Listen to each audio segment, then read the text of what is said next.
എന്റെ അമ്മ സമോസ ഉണ്ടാക്കി തരാന്ന് പറഞ്ഞപ്പോ ഇത്ര സൂപ്പർ ആവും വിചാരിച്ചിട്ടാ. സംഭവം വേറെ ലെവലായിട്ടുണ്ടവാ. അമ്മക്ക് ഞാൻ തന്നെ കുറച്ച് ക്യാരറ്റ് വേണമെന്നുണ്ട്. ഇത് പിടിച്ച എനിക്ക് ഇത് വെച്ചിട്ട് സമോസ ഉണ്ടാക്കി തരും അമ്മ. ഒരു ഈസി സമോസ ഉണ്ട്, അത് ഉണ്ടാക്കാം നമുക്ക്. അതിനായിട്ട് നമുക്ക് ആദ്യം തന്നെ സവോള വാട്ടിയെടുക്കാം.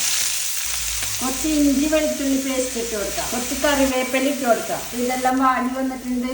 ഇനി ഇതിലേക്ക് ക്യാരറ്റ് ഇട്ട് കൊടുക്കാം, പിന്നെ ആവശ്യത്തിന് ഉപ്പ് ഇട്ട് കൊടുക്കാം, കുറച്ച് മുളക് പൊടി ഇട്ട് കൊടുക്കാം, കുറച്ച് ഗരം മസാല പൊടി ഇട്ട് കൊടുക്കാം. 5 മിനിറ്റ് അടച്ചു വെച്ച് വേവിക്കാം. ഇപ്പൊ സമോസയുടെ ഫില്ലിങ് റെഡി ആയിട്ടുണ്ട്.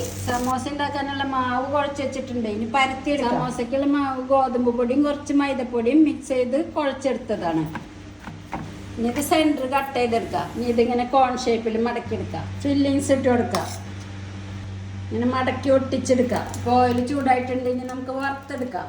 ഇപ്പം നമ്മുടെ സമോസയൊക്കെ മുരിഞ്ഞു വന്നിട്ടുണ്ട്. ഇനി കോരിയെടുക്കാം. അപ്പം നമ്മുടെ ഈസി സമോസ റെഡി ആയിട്ടുണ്ട്. ഇനി ചൂടാറിയിട്ട് തിന്നാം. ഞാൻ പറഞ്ഞ സമോസ കഴിച്ചോക്കിയേ. പിന്നല്ല.